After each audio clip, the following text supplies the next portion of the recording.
managed to get my hands on. Beautiful 2018 plate, Mercedes C-Class Coupe. Absolutely stunning. I love this car. You can see it's got the daytime running lights and up top, it's AMG line, so you've got that lovely front grille just in here. It's a bit dirty because it has been raining. As well, we've got the sunroof, which is open. Just a beautiful, beautiful shape all around. Nice bunch of lines coming up the end there. And this at the back. Look at those exhausts there. It's the 250. Of course, that badge just does come out when you're reversing for the camera.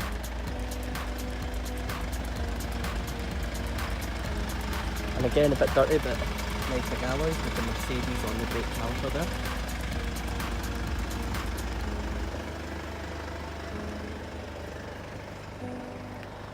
Beautiful tail lights flowing with the body shape. Just want to show you this as well. Actually written Mercedes across the windscreen there, which of course is just nothing important, but it's quite a nice touch. Inside, absolutely beautiful as you would expect. We do have a premium sound system in here. Heated seats, electric, memory seats, and all your windows and everything. You can see the space in the doors there, big enough to hold bottles of water. Got those illuminated plates as well. AMG floor mats, push button start, perfect flat bottom leather steering wheel. Just so nice. And just look at that. Seat moves forward for you to make it easy to get in and out of the back here. Now when you're in the back it is a little bit cramped, only 4 seats here because you've got 2 cup holders in the middle, but personally doesn't bother me because I never have any passengers. Let me just look at that inside there. Beautiful, beautiful car. So I'm just sat inside the Mercedes now, and watch this little seat belt behind me when I close the door over. Pushes the seat belt out to you. Now I know a lot of cars are doing that nowadays, mine doesn't, and I think this is brilliant. Makes it so much easier to reach around and grab the seat belt.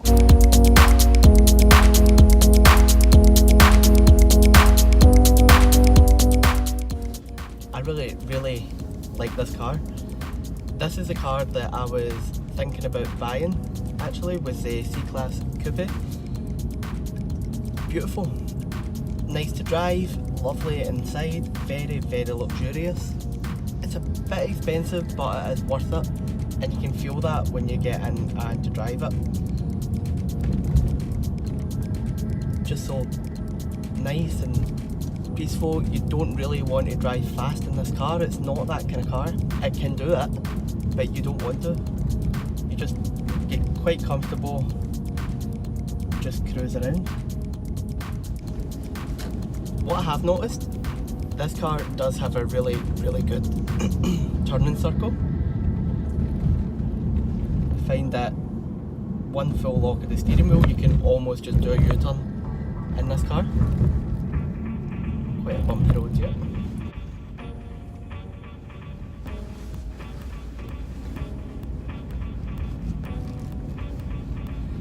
You can probably see from the camera shake, it is quite a rough ride.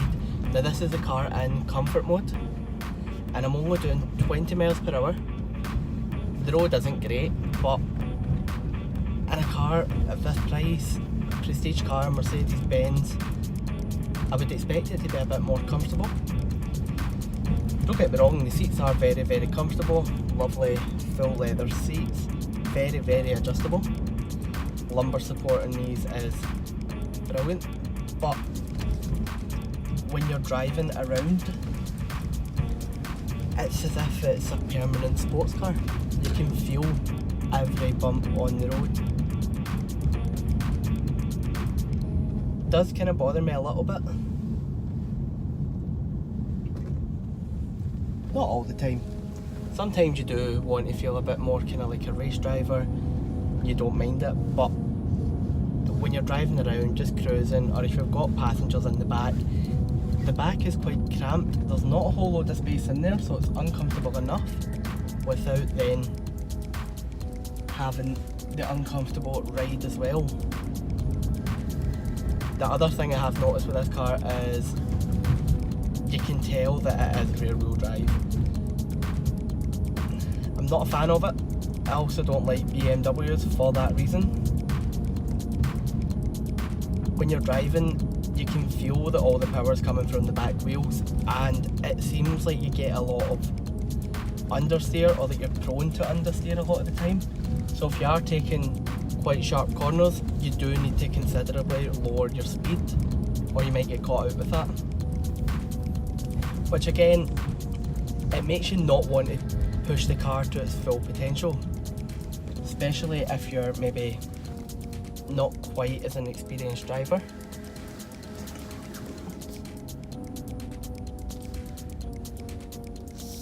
You just get that constant kind of worry that you might go round that roundabout a little too fast and you're just going to lose it. And then of course as well, little bumps in the road, when you do go over them, you do feel the wheels spinning quite a bit. For that reason, I think I would rather opt for the 4MATIC version if I was going to buy one of these. But it is very, very nice. It's beautiful. Love the digital display inside, and also with the Sat-Nav as well. It makes it quite hard because you're driving along, try to set your Sat-Nav up. You should do it before you leave, but sometimes there's a change of plans and you have to twist this dial along the alphabet. Then you finally get there and you've got a list of options the length of your arm to try and find, and you're trying to read that, and you do need to take your eyes away from the road quite a bit to be able to see that screen properly, which isn't ideal. However, you can see that there is plenty of useful features on here. You can see through selecting the drive modes, it is a very interactive system. It shows all the different colour displays and it looks really, really good up on here. You can also set it to show you a speedometer, which I'll come to in a moment, but you can see the reversing camera here, which does move the guidelines as you turn the steering wheel. On this here, you can see that it does give you a rev counter along with the brake horsepower and torque as well, and also with the temperature controls, it does change colour there, and you can direct the airflow all from that dial, so it is a very handy system. Getting back to the handling of the car, it is a pretty good drive, comfortable, okay most of the time. Just now and then when you do get to that sharper bend, going that little bit fast, for example if you're driving along country roads, usually doing the national speed limit, they're quite twisty and turny, you might want to err on the side of caution. All in, I really do like this car. I love driving about in it. It's comfortable, it's good to know that I thought about buying it, now I'm getting a chance to drive it and I still really like it.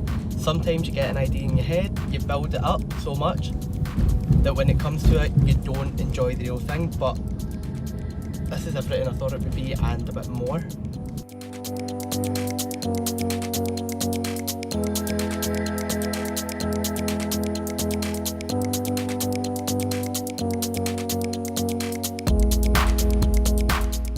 This is an 18 plate Mercedes Benz, but it is the pre-facelift if you like.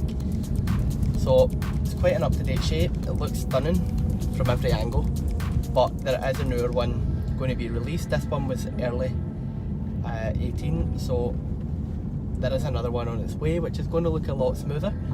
Probably wait and see what that looks like. Some people aren't too keen on it. I've seen the new A-Class and I do like that, so hopefully they keep the same styling traits for that car as they do for this car, and it should be a good story to tell.